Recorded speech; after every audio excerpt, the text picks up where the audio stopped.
Subscribe करें और bell दबाएं ताकि कोई खबर रह न जाए।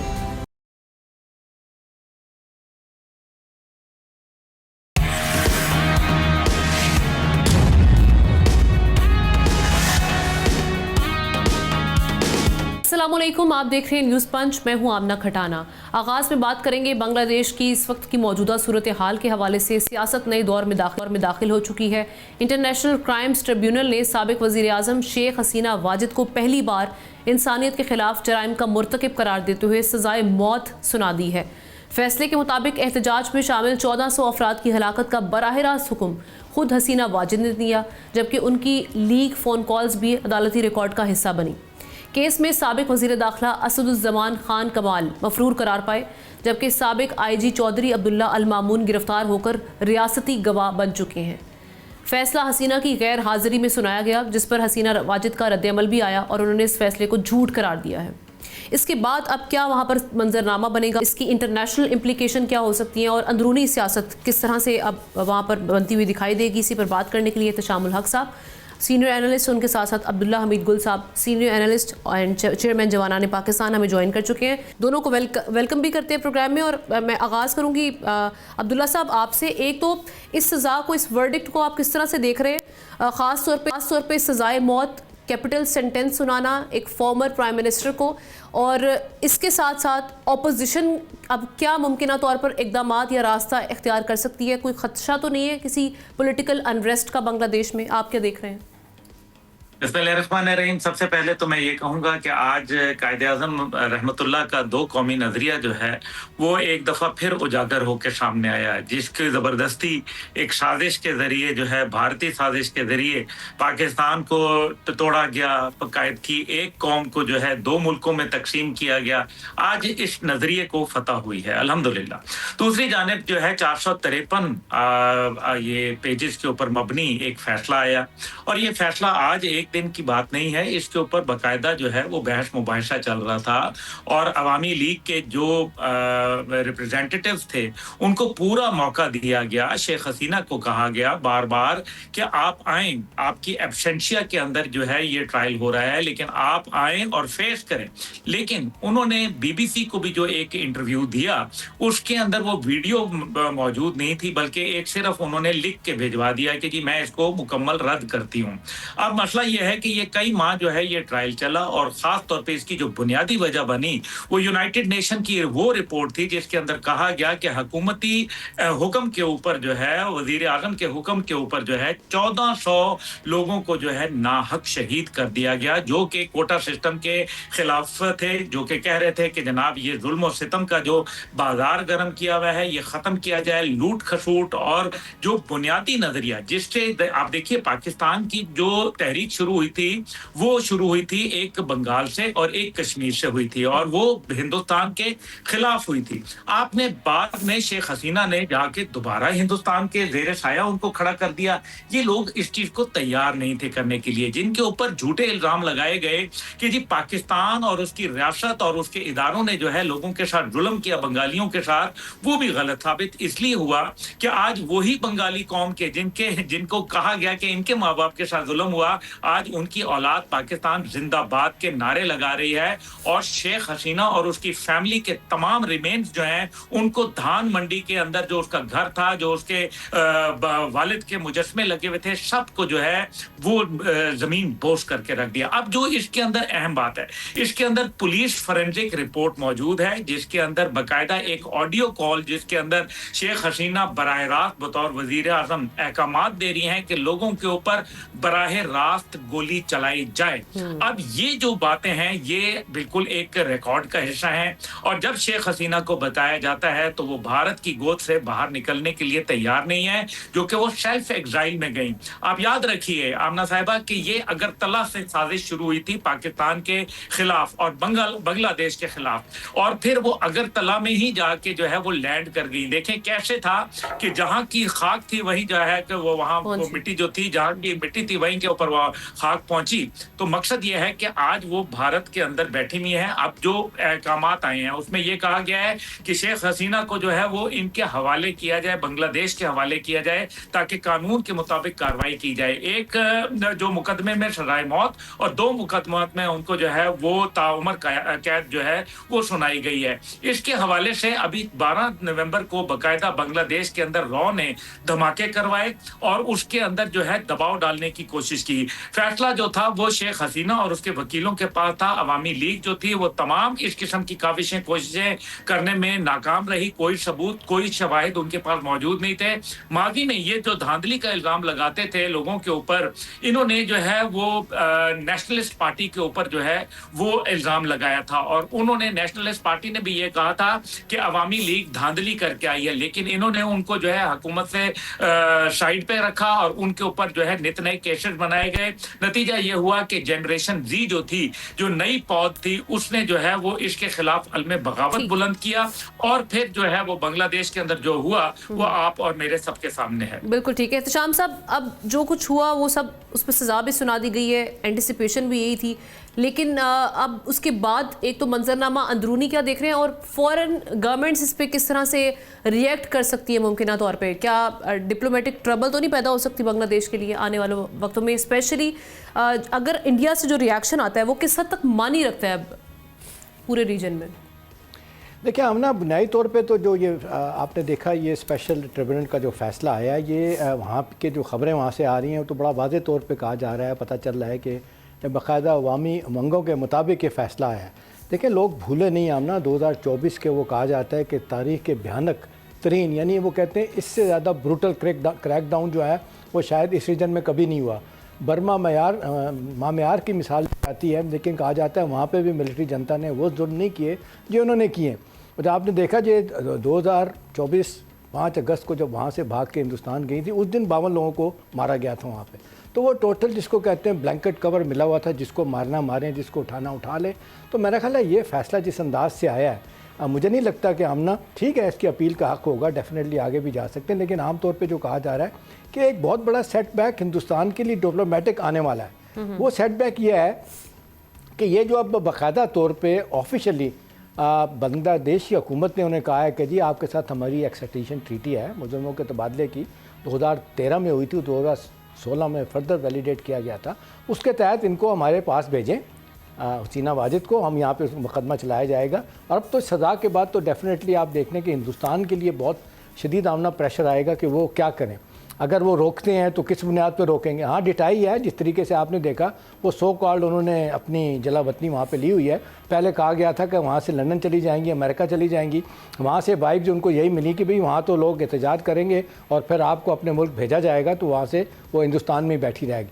अभी आप देखते हैं जिस तरीके से ऑपरेट करती थी, बाकायदा ढाका में रॉ का एक ऑफिस बना हुआ था, उसके तहत ही सारा कुछ ऑपरेशन किया जाता था, लोगों को क्रैकडाउन के ज़रिए मारा जाता था, घरों से उठाया जाता था। और आपने देखा सारी सियासी जमातें, जमात इस्लामी के 80 से 90 साल के लोगों को सजाए मौत दी गई वहाँ पे और झूठे मुकदमात किए गए। तो अब जाहिर सी बात है ये तो आमना होना था। 13-14 साल के बाद जो सूरत हाल वहाँ पर ख़राब हो गई थी, इकॉनमी की सूरत हाल इतनी ख़राब हो गई थी। अभी आप देखें वही बांग्लादेश जिसके $40 बिलियन के रिजर्व हो गए थे, नीचे आते आते 20 बिलियन से भी कम हो गए। अभी IMF का लोन जो है ना मंजूर किया है, ये थोड़ा सा काम डॉक्टर यूनुस साहब जो सरबराह हैं उन्होंने किया है इकानमी को बेहतर करने के हवाले से, क्योंकि दुनिया का सबसे बड़ा बिगेस्ट वो क्लोथिंग जिसको कहते हैं प्रोड्यूसर है बांग्लादेश। तो अब उस हवाले से जो उनकी इकानमी की तबाही हुई थी वो सारी की सारी हसीना वाजिद के खाते में डाली जा रही है, हिंदुस्तान के खाते में डाली जा रही है। तो अब सवाल तो ये कि इसके बाद व्हाट नेक्स्ट। मेरा ख्याल है आमना कि इंटरनेशनल दबाव हिंदुस्तान पे भी आएगा, जितनी ह्यूमन राइट्स ऑर्गेनाइजेशंस हैं, सिविल सोसाइटी है, उसके बाद बुनियादी हकूक़ की जो बातें लोग कर रहे हैं वो तो कहेंगे जी इनको वापस भेजें, अपने मुल्क में जाएँ। और आमतौर पर यही कहा जाता है आपके पास केसेस हैं तो जाके केसेस लड़ें वहाँ पर। ये तो नहीं हो सकता कि आपके केसेस हिंदुस्तान में लड़े जाएंगे, यहाँ पर आप जाके बैठ गई हैं। तो मेरा ख्याल है हिंदुस्तान की बड़ी मुश्किल होगी, परेशानी होगी कि इस मामले को कैसे हैंडल करना है। लेकिन जनरली आमना मैं देख रहा था, BBC के रिपोर्ट्स देख रहा था और बाकी इंटरनेशनल रिपोर्ट्स, तो वहाँ तो लोग बड़े खुश हैं। वो तो कहते हैं कि जो सजाएँ दी गई, और फिर जो अब्दुल्ला भी बात कर रहे थे, लेकिन ना वादा माफ़ गवाह जिस तरह बने हैं वहाँ पे, और लोगों ने सारा कुछ मान लिया है کہ किस किस वक्त हमने किस किस बंदे को मारा, किस तरह उठाया, मावरा अदालत हमने किलिंग की, वहाँ पे लोगों के लिए मुश्किलात पैदा की। तो ऐसा नहीं है कि जनाब उठा के फ़ैसला कर लिया गया, 2 दिन 4 दिन के अंदर अंदर ये फ़ैसला हो गया। तो मेरा ख्याल है ये हिंदुस्तान के लिए एम्बैरसमेंट होगी।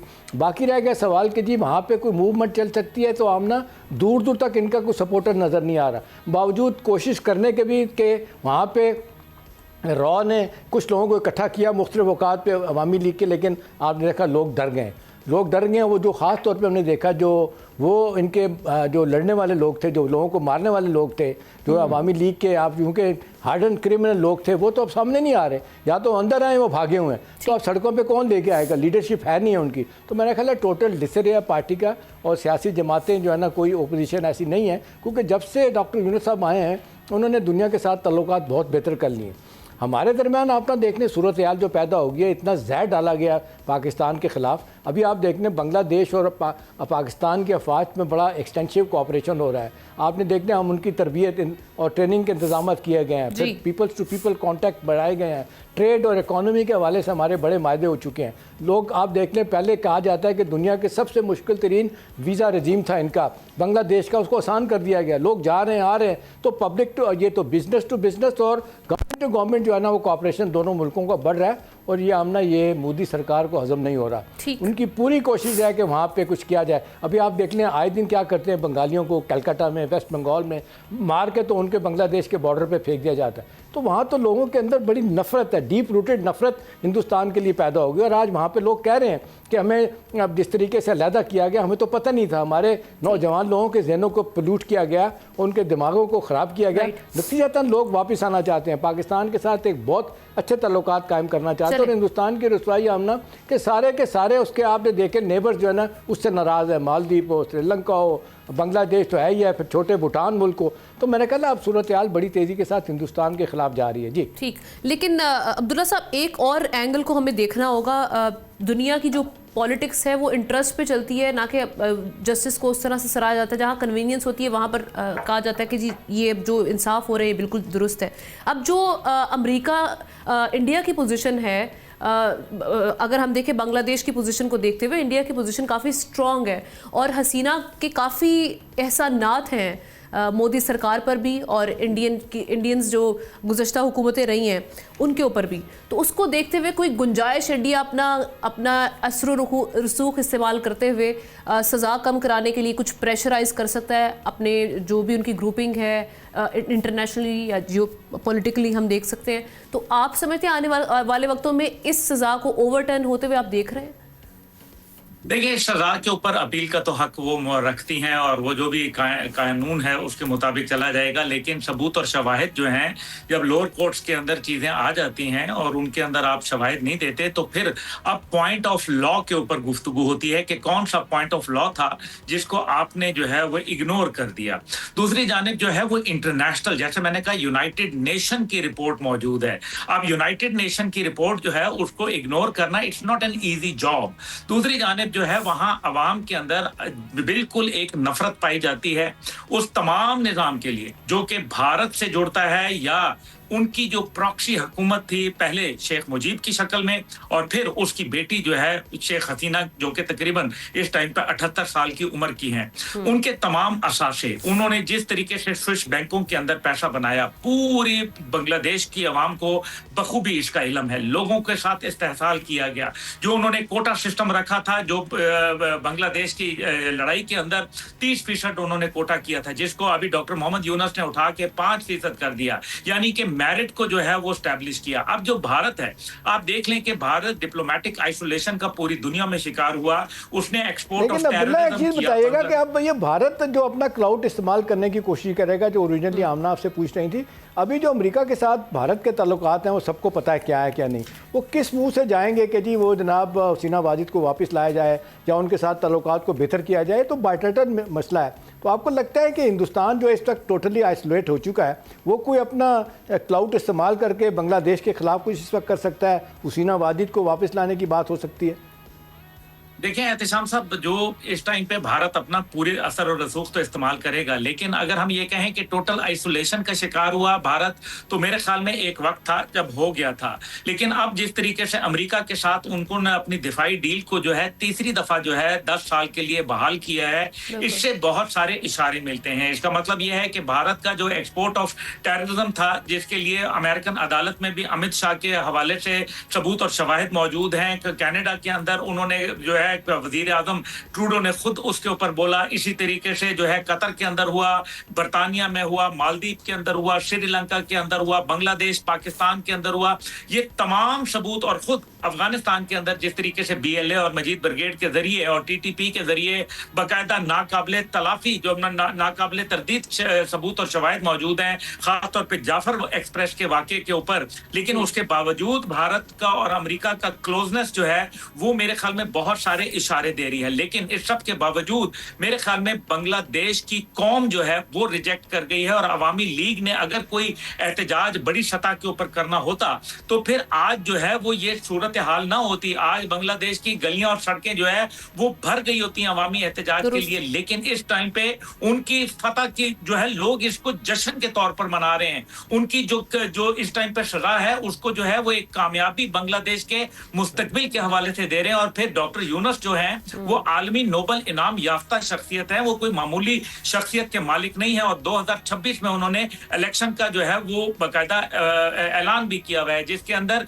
अवामी लीग को तो पाबंदी होगी, लेकिन उसके बाद जो नेशनलिस्ट पार्टी है और इसी तरीके से जो अभी यूथ की जो पार्टी उन्होंने खड़ी की है, वो इस टाइम पे जो है कहा जा रहा है कि उनके चांसेस ज्यादा हैं। और खालदा ज़िया जो माजी की वजीर आजम रही और उनके बेटे जो तारिक रहमान हैं, वो लोग जो हैं उनको हवाले से देखा जा रहा है कि वो मुस्तकबिल के वजीर आजम बन सकते हैं। खालदा ज़िया जो हैं वो उनके former army chief general Zia की जो है पुराने वाले किस्से नहीं रहे, पुराने वाली सिचुएशन नहीं रही कि आप बड़े आसानी से बांग्लादेश के जो अंदरूनी मामलात हैं उस पर असरअंदाज हो। Thank you so much Abdullah Hameed Gul साहब, आपने हमें टाइम दिया। आप साथ ही रहेंगे, एक ब्रेक लेते हैं, ब्रेक के बाद वापस आएंगे।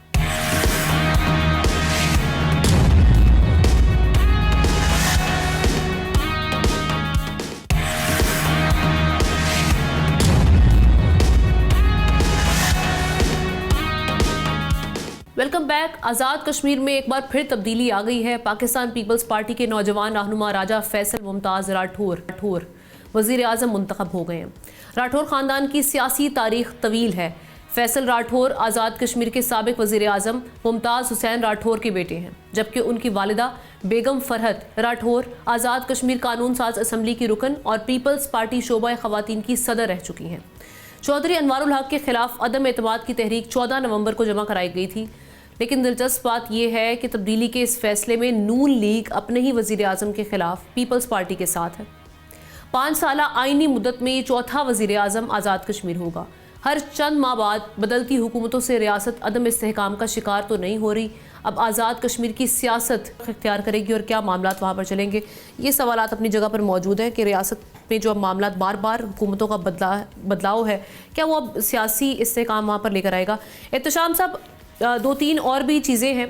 एक तो ये कि नून लीग का शमूलियत इख्तियार ना करना इस कोalition गवर्नमेंट में, क्या ये जो न्यू AJ के आज़ाद जम्मू कश्मीर में अब जो सेटअप बनेगा, आप समझते हैं कि वो कारकर्दगी और उनकी जो स्टेबिलिटी है वो रहेगी ये कोalition पार्टनर्स के उनको निकाल कर, मुस्लिम लीग नून को निकाल कर? और दूसरा, PTI ने जो बॉयकॉट किया है सारे अमल का, लीगल चैलेंजेस या कोई सियासी एहतजाज का सबब तो नहीं बनेगा ये बॉयकॉट?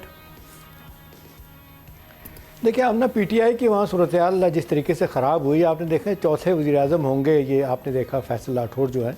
इससे पहले सबसे पहले क्यूम न्याजी साहब आए थे, चंद थोड़ा अर्सा रह के चले गए। फिर सरदार तनवीर इलियास साहब आए, उन पर करप्शन के चार्जेस थे। फिर आपने देखा PTI के अंदर बगावत हुई और फिर ये हमें फॉरवर्ड ग्रुप बना और ये चौधरी अनवारुल हक साहब जब आ गए, जिनके बारे में कहा जाता है कि वो सूरत हाल को हैंडल नहीं कर सके, लॉ एंड ऑर्डर ठीक नहीं है। वो जो आपने देखा वहाँ पे कमेटी, अमन कमेटी बनी थी, वो भी अवामी इलेक्शन कमेटी, उसने जो मुतालबात किए थे, एक लॉ एंड ऑर्डर की सिचुएशन पैदा की थी, उसको हैंडल नहीं कर सके थे। अब सवाल ये जो आप कर रही हैं बड़ी इंपॉर्टेंट बात है इसकी टाइमिंग की। देखें ना, अब ये इतने अरसे में चौथा वज़ीर आज़म जो है वहाँ पे बनाया जा रहा है, और वो भी थोड़े अरसे के लिए, अगले साल इनके इलेक्शन होने जा रहे हैं, तो आप इसको क्या ज़रूरत थी।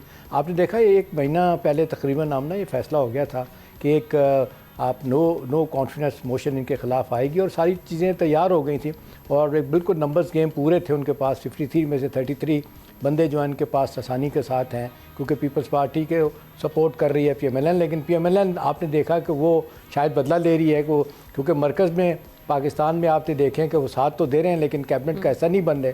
वो कहते हैं कि जी इनको हटाने की हद तक तो हम आपके साथ हैं, और इसके बाद नया सेटअप आएगा, हम नहीं आपके साथ खड़े होंगे, फिर देखा जाएगा क्या होता है। आमतौर पे कहा जा रहा है कि PML नहीं चाहती कि चंद माह के लिए कोई हुकूमत वहाँ बनाई जाए। कुछ लोगों का ख्याल है कि इस वक्त ज़रूरत क्यों थी, इन्हीं को सपोर्ट की जाती, लेकिन इनके बारे में सवाल टफ़ किए जा रहे हैं अनवारुल हक साहब के बारे में कि डिलीवरी ठीक नहीं है, अपने लोगों को साथ लेकर नहीं चल पाए, मुश्किलात थी। बुनियादी तौर पे मैं आपको कैच बताऊँ, हमना ये था कि ये मुमताज़ राठौर साहब की जो साहबजादे हैं फैसल और, तो इनकी लॉटरी निकली है। असल में वहाँ पे जो असल कैंडिडेट थे ना, वो चौधरी यासीन साहब थे, तो पैसे वाले तकड़े आदमी हैं, या चौधरी अकबर थे, लेकिन ये उससे ज़्यादा पैसे वाले आदमी, और जरदारी साहब के बड़े क्लोज़ रहे हैं। असल में इनके ख़िलाफ़ इल्ज़ामात कुछ लग गए थे, आपको शायद याद हो, अगरचे अभी थोड़ी बात नहीं, पुरानी बात है कि एक लंदन से फ़्लाइट आ रही थी, वहाँ पे कुछ झगड़ा हो गया था, कुछ मुबैना तौर पे कहा जाता है कि ये ड्रंक थे। उसके बाद इनको पकड़ लिया गया, फिर वो कुछ अर्सा वहाँ को रहे, 1 दिन 2 दिन 4 दिन वहाँ पे लंदन में जेल में, उनको फिर छुड़ाया गया वहाँ से किसी तरीके से। तो उनका ख्याल है कि जी इस स्टेज पे उनको लाना ठीक नहीं है। अगले सेटअप में कुछ लोगों का ख्याल है, अंदर के लोग कह रहे हैं कि पक्का काम करेंगे, अगले साल उनको लेके आएंगे जब इलेक्शन के बाद अगर वो पीपल्स पार्टी वहाँ पे जीतने में कामयाब हो जाती है।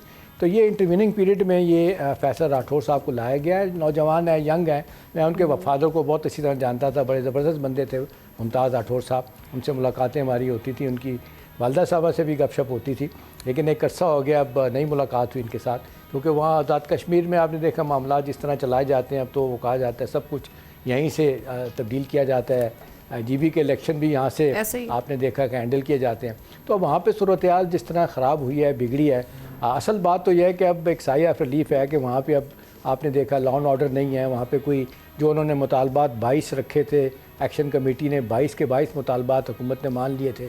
अब देखना ये है कि इस थोड़े से वक्त के अंदर 5-7 महीने में राठौर साहब, फैसल राठौर क्या करेंगे, पार्टी को साथ लेके चल पाएंगे, क्योंकि अंदर ही आपने देखें फॉरवर्ड ब्लॉक बन गया है PTI के अंदर। PTI के लोग हैं वो खुद बड़े परेशान हैं, उनको समझ नहीं आ रही किस तरफ जाया जाए किस तरफ ना जाया जाए। अनवारुल हक साहब को लाए थे, उनसे डिलीवर नहीं हो सका, अब बीच में खींचातानी चलती रही थी जिसका फ़ायदा पीपल्स पार्टी ने उठाया।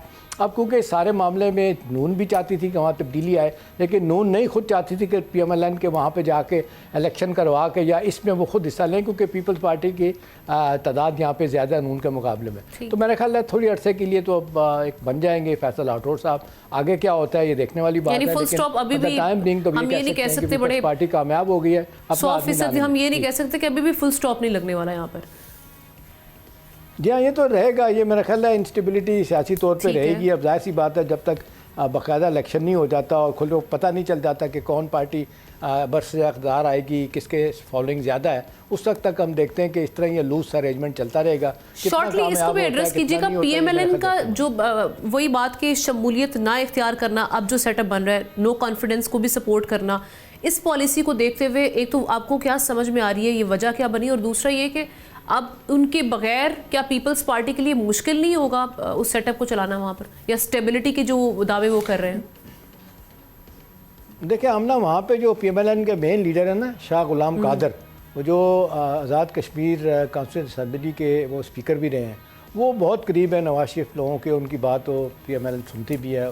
कहा जाता है कि उनकी तरफ से कहा गया है कि जी हम थोड़ी देर के लिए पीछे हट जाते हैं, क्योंकि ये बहरहाल क्योंकि चौधरी अनवारुल हक साहब डिलीवर नहीं कर सके, कारकर्दगी ऐसी नहीं है कि अब लोग उनके साथ खड़े हों। ख़ास तौर पे आपने देखा जो वहाँ पे एहतजाज चलता रहा एक अरसे तक आज़ाद कश्मीर में 1.5-2 माह पहले, तो अब इस हवाले से तो कहा जा रहा है कि उनका ये कहना है, शाह गुलाम कादिर साहब जो है ना, उनका ख्याल है कि फॉर द टाइम बिंग जो हमें पीछे हट जाना चाहिए, और ये कि हम देखते हैं कि ये 4-5 महीने में क्या होता है। इन द मीन टाइम हम अपने दोबारा से जिसको कहते हैं लंगोटा कस के सामने मैदान में आएंगे और हमें पता चलेगा कि हमारे सियासी ओपोनेंट कौन है, किन के साथ हम कोलिशन पार्टनर बन के उनके साथ इत्तेहादी बन के हुकूमत चलाएंगे या अपने तौर पे हुकूमत बनाने की पोजीशन में। लेकिन पीपी के लिए भी तो इम्तिहान होगा ना, ये तो PTI की का मैंडेट है, हम कह सकते हैं कि उनकी सीट्स थी جو کہ اب یہاں پر ہم دیکھ رہے ہیں کہ یہاں اس سائڈ پر آ چکی ہیں, تو ان کے لیے پھر آپریٹ کرنا یا فنکشن کرنا. بات بالکل ٹھیک ہے جی, یہ آپ کی بات ٹھیک ہے, لیکن آپ دیکھیں جب اندر کے اختلافات ہو جائیں, فارورڈ بلاک اندر سے ہی آپ کا بن جائے,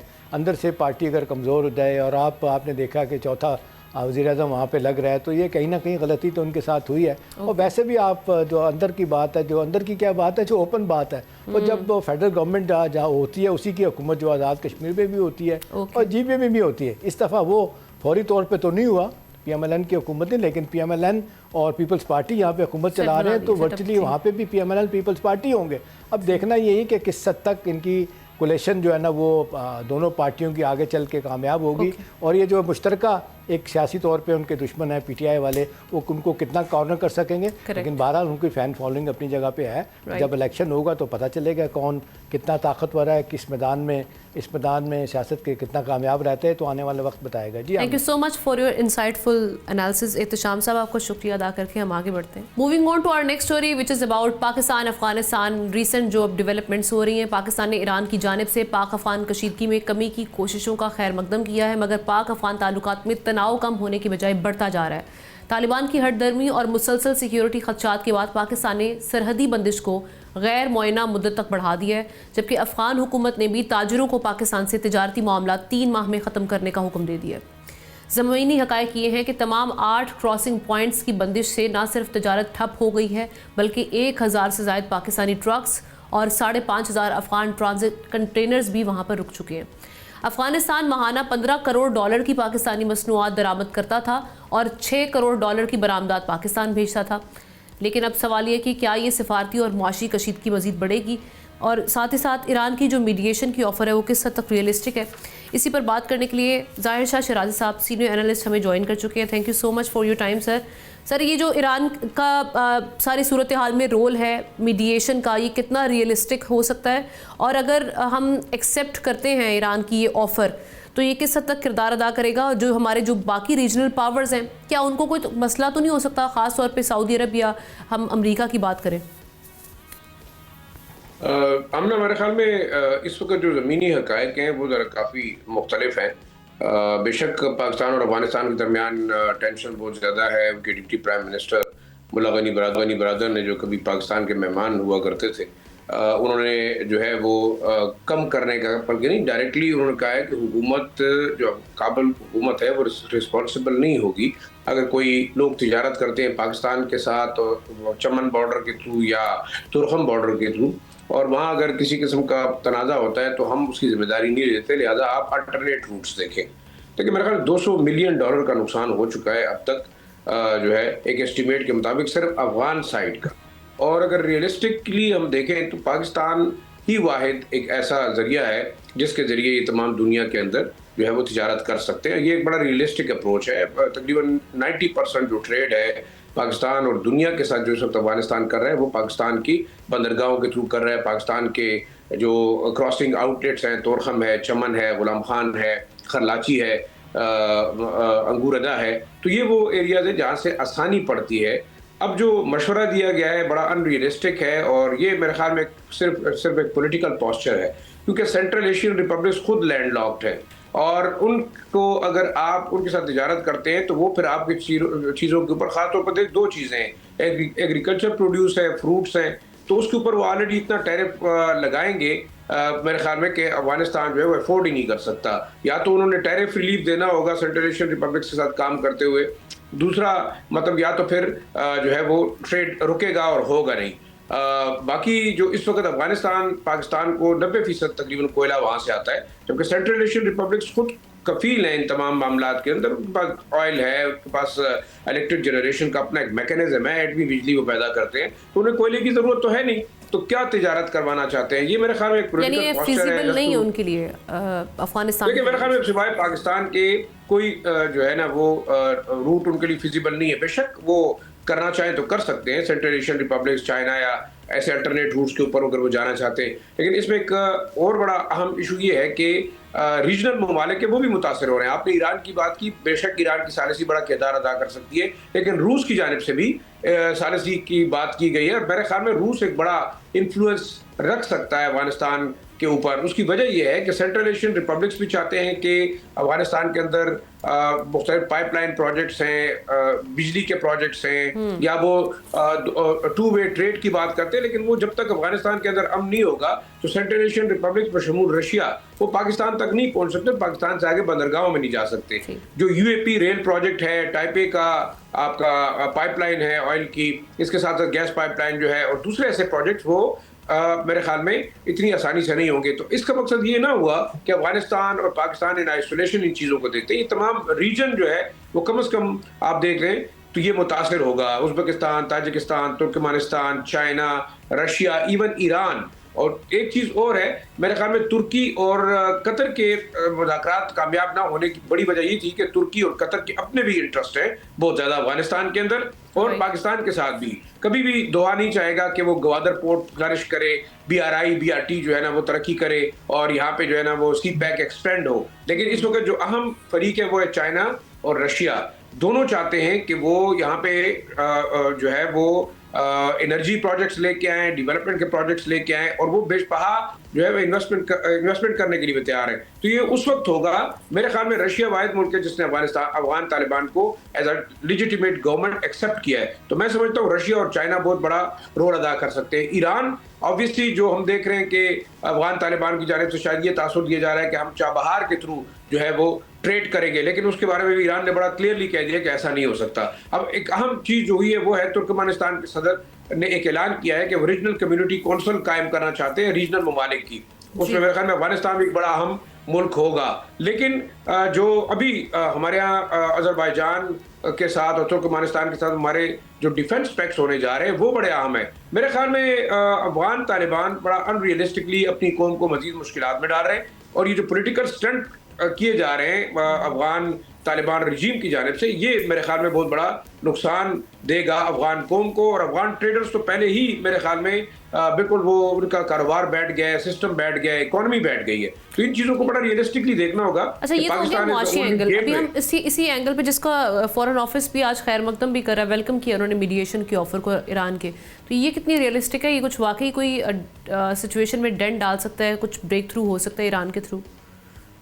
دیکھیں, دو بڑے اہم آپشنز ہیں. جس طریقے سے نیریٹو بلڈ کیا جا رہا ہے افغان طالبان رجیم کی جانب سے کہ شاید وہ TTP کے ایشو پہ, BLA کے ایشو کو اپنا پاکستان کا اندرونی معاملہ قرار دے رہے ہیں, لیکن اندرونی معاملہ اس لیے نہیں ہے کہ ان کے تمام پلانرز, ایگزیکیوٹرز اور ان کی لیڈرشپ افغانستان کے اندر موجود ہے. ایران کو اس تمام صورتحال کا پتہ ہے, ترکی کو پتہ ہے, قطر کو پتہ ہے, چائنا جانتا ہے, رشیا جانتا ہے, اور ہم نے جو ماسکو فارمیٹ کے اندر بڑا کلیئرلی امیر خان متقی کو کنوے کیا گیا تھا کہ آپ ان چیزوں کو کنٹرول کریں. ایک بات تو واضح ہے, جب تک ہم ریجنل سلوشن پہ نہیں جائیں گے, جو لوگ افغانستان کے ساتھ بارڈر رکھتے ہیں جن میں China, Iran, Pakistan, Russia, central Asian republics, تو میرے خیال میں اس وقت تک اس معاملے کا حل نہیں نکلے گا.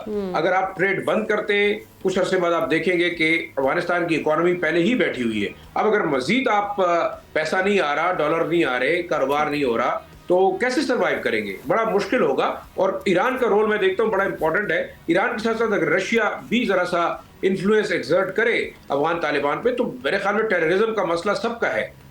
دوسرا BLA ہو یا TTP ہو یا TIP ہو یا ETIM ہو, یہ تمام کے تمام ممالک ایک یا دوسرے معاملے کے اندر متاثر ہو رہے ہیں افغانستان کے اندر جو دہشت گرد موجود ہے. تو یہ تو ایک بڑا کلیئر میسج ہے. اگر نہیں ہوگا تو میرے خیال میں پھر یہ ممالک سوچیں گے کہ افغانستان کے اندر ایک ایسی انکلوسیو حکومت آئے. شارٹ ٹائم کے لیے تو ہم دیکھ سکتے ہیں کہ یہ جو ابھی ٹریڈ کے معاملات ہیں رکے ہوئے, اس کو افورڈ کر سکتے ہیں. لانگ ٹرم کے لیے یا پرماننٹ سولوشن یہ نہیں دکھائی دے رہا. تھینک یو سو مچ ظاہر شاہ شیرازی صاحب, اس حوالے سے بات کرنے کے لیے آپ نے ہمیں ٹائم بھی دیا. پروگرام کے آخر میں ہم بات کریں گے برطانیہ کی شہریت کے طلبگاروں کے لیے. خبر آئی کہ برطانوی حکومت نے امیگریشن پالیسی میں بڑی تبدیلی کر دی ہے, جس نے بہت سی امیدوں پر پانی پھیر دیا ہے.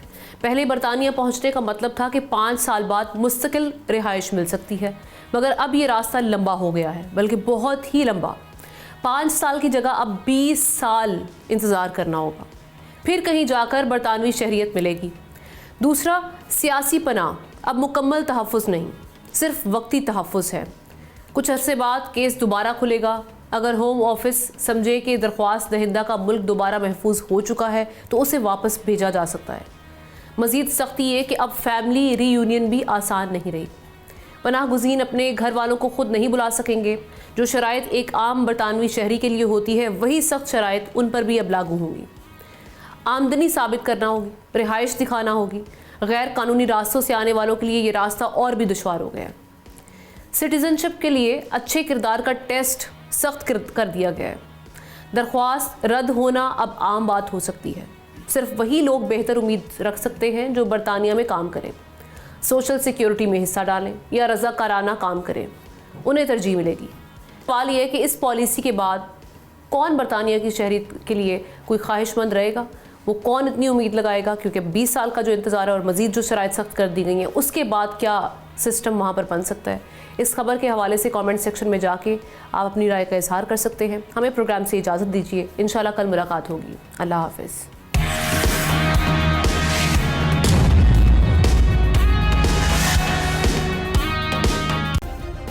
سبسکرائب کریں اور بیل دبائیں تاکہ کوئی خبر رہ نہ جائے.